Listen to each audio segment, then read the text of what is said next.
గత మేము ఎన్నికల సందర్భంలో కాకినాడకు వచ్చినప్పుడు లేదంటే 2019 నుంచి 24 వరకు మేము చేసిన ఈ పర్యటనలో కానీ హోప్ ఐలాండ్ ఆధారం చేసుకొని చాలా రైస్ స్మగ్లింగ్ జరుగుతుంది. అసలు హోప్ ఐలాండ్ ఎలా ఉంటుంది ఏముంటుంది అని ఆ రోజు డ్రోన్ విజువల్ కూడా మేమే తీయించాం. ఆ రోజు మమ్మల్ని ఎవరు అలౌ చేయకపోయినా కానీ యువత ఉత్సాహవంతమైన యువత వెళ్ళి డ్రోన్ విజువల్ మన మనోహర్ గారి ఆధ్వర్యంలో ముందు తీసుకెళ్ళి రిలీజ్ చేసాం, ప్రపంచాన్ని తెలియజేసాం. అలాగే ఎన్నికల సమయంలో కొండబాబు గారు కానీ మనోహర్ గారు కానీ మిగతా తూర్పుగోదావరి జిల్లా నాయకులందరం కూడా రాష్ట్ర నాయకులందరూ కూడా ఇది ఒక స్మగ్లింగ్ ఒక హబ్ అయిపోయింది, దీన్ని నిలువరించాలి ఇక్కడి నుంచి.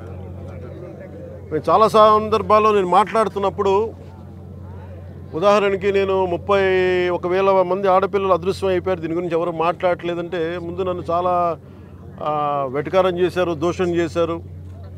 అది కేంద్ర హోంమంత్రిత్వ శాఖ పార్లమెంట్లో చెప్పినప్పుడు కానీ అది నిర్ధారణ కాలేదు. అంటే రీసెర్చ్ చేయకపోతే వచ్చే సమస్యలు. రోజున మేము కూడా మేము వచ్చి దాదాపు 6 నెలలు వస్తూ ఉంది. ఈ 6 నెలల కాలంలో మేము ప్రజలకు చాలా మాట ఇచ్చాం. మేము సంస్కరణలు పట్టుకురావాలి, అవినీతిని అరికడతాం, పారదర్శకత ఉండదు పాలనని, అలాగే వెండెట్ట పాలన పగ ప్రతీకారాలతో ఉండదు, అదే నిలబడ్డాం. అలా అని చెప్పి తప్పులు చేస్తూ వెళ్తూ ఉంటే వాళ్ళని కూర్చొని ఉపేక్షించేది లేదు. నాదెళ్ల మనోహర్ గారు సివిల్ సప్లైస్ మంత్రిగా వారు అనేక పర్యాలు ఆకస్మిక తనిఖీలు జరిపి దాదాపు ఇప్పటికీ 51,000 టన్నులు ఈ మనకి పబ్లిక్ డిస్ట్రిబ్యూషన్ సిస్టమ్ సంబంధించిన ఈ బియ్యాన్ని పట్టుకోగలిగారు. గోదాం దాదాపు 13 గోడౌన్స్లో. కొండబాబు గారు కొన్ని సంవత్సరాల నుంచి చెప్తా ఉన్నారు ఈ స్మగ్లింగ్ అరికట్టాలి, అవినీతికి మయమైపోయింది కాకినాడ పోర్ట్ అని. దీని వెనక Kakinada port is become free for all అని చెప్పారు ఇందాక. ఇది ఎలా ఉందంటే ఇప్పుడు వెళ్ళి చూస్తే దీనికి ఉదాహరణకి ఇక్కడ మీకు ఇన్ఫర్మేషన్ అంటే నేను just to be more authority authentic I'm saying మీకు ఇది కొంచెం చదివి చెప్తున్నాను. ఇది మీకు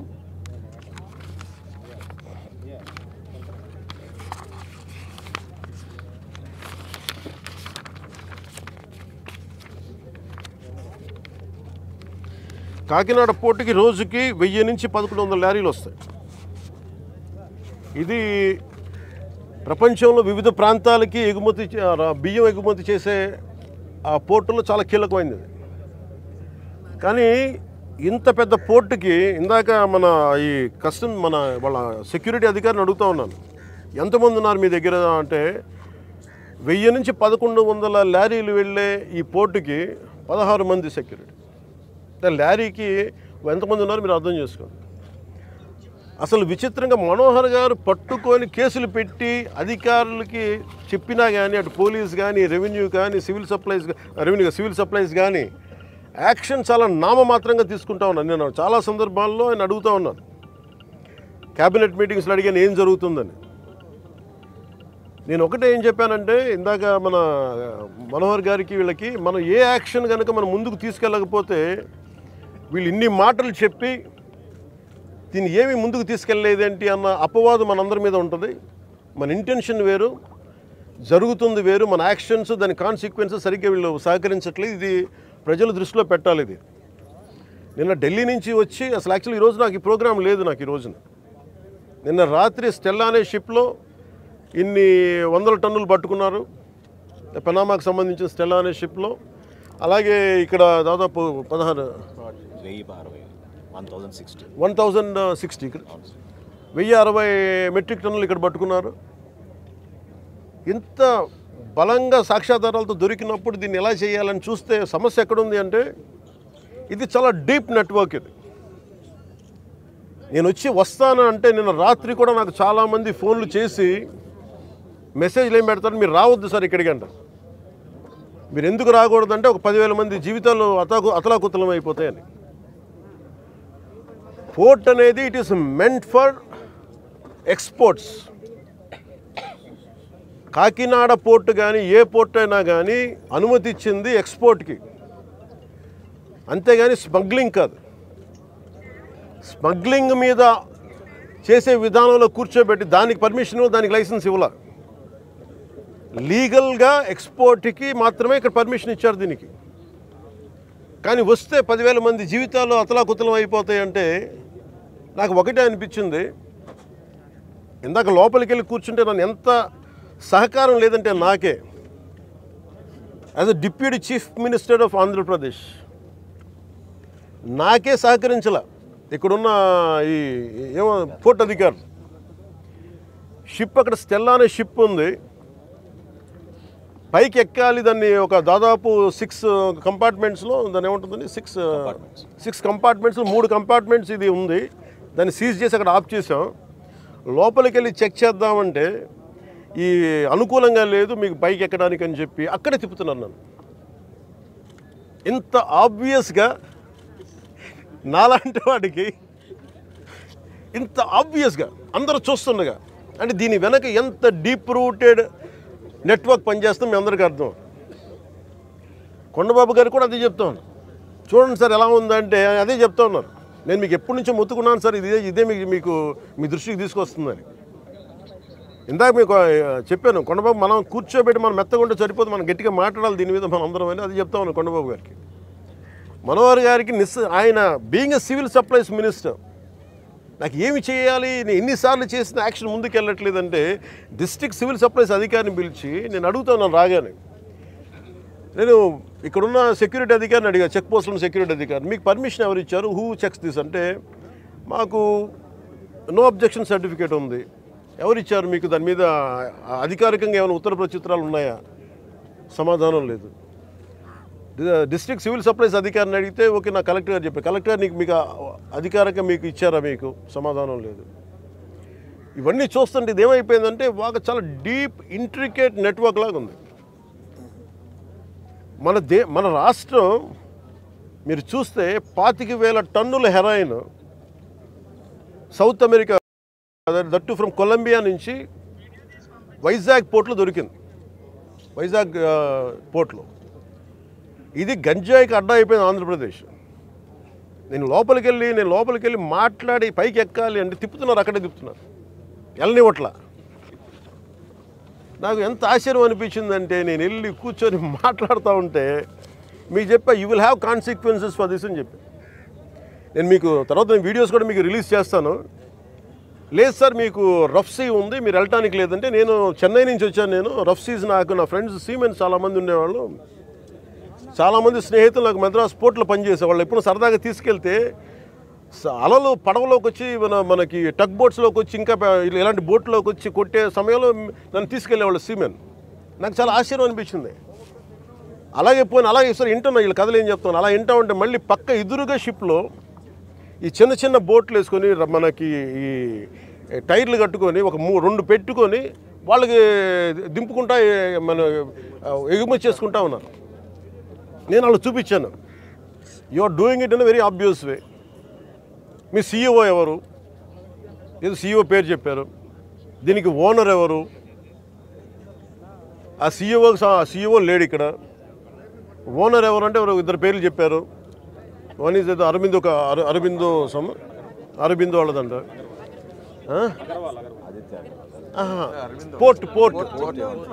పోర్ట్ ఎవరి కంట్రోల్లో ఉంది?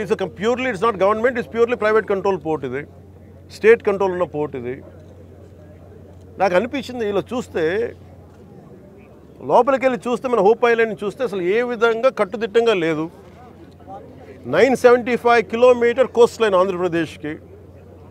India is going to be trillions of dollar, almost Modi గారు చెప్పిన $7 ట్రిలియన్ ఎకానమీ ఉంది దీనికి భవిష్యత్తు.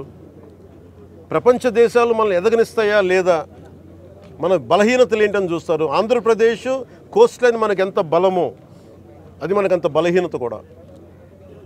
ఇంకా కలెక్టర్ గారు ఇంకొంచెం ఇనిషియేటివ్ తీసుకొని చేయబట్టి మా మనోహర్ గారు, కొండబాబు గారు వీళ్ళందరూ కూర్చొని ఒక టీం లాగా పనిచేసి ఈ రోజు నేను పట్టుకోగలిగారు. మన సుధీర్ గారు కూడా సివిల్ సప్లైస్ చైర్మన్, ఆయన కూడా మీరు ఎంత పట్టుకున్నారండి నిన్న? ఇక్కడేమో 4 లారీస్ సార్ 1000, అక్కడ వచ్చి 1000. ఇప్పుడు ఇది సమస్య ఎక్కడుందంటే 2000, 3000. First public distribution system rice నిజంగా బిలో పవర్టీ లైన్లో ఉన్న వాళ్ళకి కనీసం వాళ్ళకి అవసరానికి తిండి కానీ ఇవన్నీ అందించడం బియ్యం. అలాగే రైతుకి వాళ్ళకి స్థిరీకరణ వాళ్ళకి ఏంటంటే వాళ్ళకి స్టెబిలిటీ ఇవ్వడానికి గిట్టుబాటు ధర ఇవ్వడానికి ప్రభుత్వం కొనే విధానం ఇది. దీనిని దాదాపు 43 రూపాయలు ఖర్చు అవుతుంది, 43 రూపాయల 50 పైసలు ఖర్చు అవుతుంది ఒక్కొక్క కిలోకి. అది గవర్నమెంట్ సబ్సిడైజ్డ్ ప్రైస్ తోటి 2 రూపాయలు జీరో. మొన్నదాకా రూపాయి 2 రూపాయలు ఉంటే ఇప్పుడు అది కూడా పూర్తి అసలు జీరో. వీళ్ళు 1300 వ్యాన్లు ఏవో పెట్టేసి గత ప్రభుత్వం ఇదివరకన్నా వెళ్ళి రేషన్ షాప్ డీలర్ దగ్గరికి పంపించేవాళ్ళేమో, కానీ ఈ ప్రభుత్వం వచ్చాక ఇప్పుడు ఏమైపోయింది, ఆ ration direct vans has become బస్తాలు వేసుకురావడం పంపించేయటం, ఆ లబ్ధిదారులకే 300 రూపాయలు ఇవ్వడం. ఇది ఏమైపోయింది, ఇది అందరికీ ఒక ఆలవాలం అయిపోయింది, సోర్స్ ఆఫ్ ఇన్కమ్ అయిపోయింది. కొన్ని వేల కోట్లు దీని నుంచి వెళ్ళిపోతూ ఉన్నాయి. దారుణంగా ఆఫ్రికా దేశాల్లో దీన్ని 70 రూపాయలకి అమ్ముతారు. ఇందులో ఎవ్వరు చేసింది ఏం లేదు. 70 రూపాయలకి 73 రూపాయలకి అమ్ముతారు కేజీ. నాకు నిజంగా అనిపించింది ఏంటంటే, నిజంగా మనం ఈరోజు ప్రధానమంత్రి గారు చేసే ఈ విదేశాంగ విధానంలో మనం 70 రూపాయలు కానీ ఆఫ్రికా దేశాలకి ఇవన్నీ మనకి ఇట్లాంటి తప్పులు జరగకుండా ఉంటే కనీసం 43 రూపాయలకి ఇస్తే మనం దేశ పరపతి పెరుగుద్ది. మనకి అన్యాయంగా అకారణంగా స్మగ్లర్ల చేతిలోకి వెళ్ళిపోతుంది. వీళ్ళకి ఎంత ధైర్యం అంటే వీళ్ళందరికీ కూర్చోబెట్టి కోర్టులకు వెళ్తారు. కోర్టులకు వెళ్ళి నా మీద ఒత్తిడి పెడతా ఉన్నారు. నా మీద కూర్చోబెట్టి మీరేం చేయలేరు ఇట్లా మాట్లాడుతున్నారు నాతోటి. నేను ఈరోజు ఇందాకే చెప్పాను, ఫస్ట్ దీనికి సంబంధిత పోర్ట్ ఎవరు, CEO ఎవరో, ఈ స్టేక్ హోల్డర్స్ ఎవరు, వాళ్ళకి నోటీసులు పంపించిన వాళ్ళకి ఆ షిప్ని సీజ్ చేయండి. నేను I want right a letter to home ministry. Amit Shah గారు లెటర్ రాద్దాం అనుకున్నాను. ఇది మోస్ట్ వల్నరబుల్ పోర్ట్. ఇది మ్యారిటైమ్ సెక్యూరిటీకి, నేషనల్ సెక్యూరిటీకి చాలా ఇబ్బందిగా ఉంది. ఇక్కడ కీ ఇన్స్టలేషన్స్ ఉన్నాయి. ఇక్కడ ONGC గ్యాస్ నిక్షేపాలు చాలా కీ ఇన్స్టలేషన్స్ ఉన్నాయి. తూర్పుగోదావరి జిల్లా అంతా, ఉమ్మడి తూర్పుగోదావరి జిల్లా అంతా కేజీ బేసిన్ ఉంది. ఒకప్పుడు ఉగ్రవాదులు మనం కూర్చోబెట్టి బాంబేలో పెద్ద నగరాల్లోకి రావాల్సిన అవసరం ఏం లేదు. హైదరాబాద్లో చూసాం, గోకుల్ చాట్ బండార్ లాంటి చోట కూడా వచ్చేసారు. ఇక్కడ వచ్చి ఒక 10 మంది ఉగ్రవాదులు వచ్చి ఎడాపెడగా కాల్ చేస్తే దిక్కు లేదు. ఇక్కడ వాళ్ళు చనిపోవడానికి సిద్ధంగా ఉంటారు ఉగ్రవాదులు. 25,000 టన్నుల 25,000 కిలోల హెరాయిన్ ఆంధ్రప్రదేశ్లో వైజాగ్ పోర్టులో దొరికింది. That shows the vulnerability. అలాగే మనకి అర్షి ట్రేడింగ్ కంపెనీ అని చెప్పి అది ఇక్కడ విజయవాడలో ఉన్నది, అటు వెళ్ళిపోయింది. అలాగే నా దృష్టికి 2 పేర్లు వచ్చింది. ఒకటి అలీషా అనే పేరు చాలా పదే వినిపిస్తూ ఉంది. నాకు అర్థం కాదు ఎవరు అలీషా ఎవరు అని. అలాగే ఇందాక చూస్తే దాదాపు 16 కంపెనీలు ఉన్నాయి. ఇందాక మనకి కొండబాబు గారు కూడా నేను ఒకటే చెప్తా ఉన్నాను, మనోహర్ గారికి కానీ సుధీర్ గారికి కానీ మేము అందరం కూర్చోబెట్టి ఇందాక మేము బోట్లు వెళ్తాం మాట్లాడుకున్నట్టు, it is not about one individual. Smuggling అలవాటు అయిన వాళ్ళు, క్రిమినల్ యాక్టివిటీస్కి అలవాలం అయిపోతే tomorrow it will be RDX, tomorrow it will be weapons, tomorrow it will pose as a great threat for national security. చేతులు కాలేక ఆకులు పట్టుకున్నట్టు ఉంటుంది. బాంబే కూడా రిపీటెడ్గా అధికారులు ఇలా వదిలేశారు. RDX లారీలు బస్తాలు వ్యాన్లు వచ్చేసి వెళ్ళిపోయినాయి. ఎంత కుదిపేసిందో తెలుసు మాకు. సో అందుకని ఇలాంటి ఇంకా ఆగాలి, ఇలాంటివి చెప్పాలనేది నేను ముఖ్యమంత్రి గారి దృష్టికి ఆల్రెడీ చెప్పాను నేను. సో మేము ఆ క్రమంలోనే ముఖ్యమంత్రి గారి ఆదేశాల మేరకు మేము కూర్చోబెట్టి క్యాబినెట్ మీటింగ్స్లో మేము కూర్చొని మాట్లాడుతున్నాం. దీని మీద చాలా కఠినమైన చర్యలు తీసుకోవాలి. అలాగే PD యాక్ట్ పెట్టాలని పెట్టుకున్నాం. మొన్నదాకా ల్యాండ్ గ్రాబింగ్ యాక్ట్లో సివిల్ సప్లైస్తో కూడా రిపీటెడ్ అఫెండర్స్కి దీన్ని PD యాక్ట్ పెట్టాలని చెప్పి మనోహర్ గారు మా రోజు క్యాబినెట్ మీటింగ్లో పెడితే ఇప్పుడు అది కూడా జరిగింది. గవర్నర్ గారి దగ్గరికి వెళ్ళాలి ఆ బిల్లు. తర్వాత మన ప్రెసిడెంట్ గారి అంగీకారం తెలియజేయాలి దానికి. ఈ లోపు అన్ని వచ్చిన తర్వాత చేద్దాం అనుకునే లోపు ఇప్పుడు చూస్తే ఇంత మొత్తంలో పట్టుబడ్డప్పుడు మాకు ఖచ్చితంగా దీన్ని ప్రజల దృష్టికి తీసుకెళ్ళాలి దీన్ని. ఎందుకంటే ఒకవైపు ఫీజు రీఎంబర్స్మెంట్లకి డబ్బులు లేవు, పథకాలకి చేయడానికి కింద మీద పడుతున్నాం, రోడ్లు గుంతలు పూడ్చడానికి డబ్బులు లేవు. కానీ వీళ్ళ దగ్గర మటుకు వేల కోట్లు ప్రభుత్వం కష్టంతో మీ అందరి ట్యాక్సులతోటి ప్రజలందరి ట్యాక్సులతోటి కొన్న డబ్బులతో ఇచ్చిన ట్యాక్సులతోటి డబ్బులు తీసుకొని మనం బియ్యం కొంటే ఆ బియ్యం తీసుకెళ్ళి రూపాయి పెట్టుబడి లేకుండా వేల కోట్లు సంపాదిస్తూ ఉన్నారు. There should be a major crack down on this. దీనికి మన భేదం లేదు. దీనికి అధికారులు కాదు, పొలిటికల్ వ్యవస్థ కాదు, ఎవరైనా సరే ఇది చాలా స్టర్న్ యాక్షన్ అయితే తీసుకోవాలి. This will pose as a national. ఇట్లాగే వదిలేస్తే this port will become a menace for national security.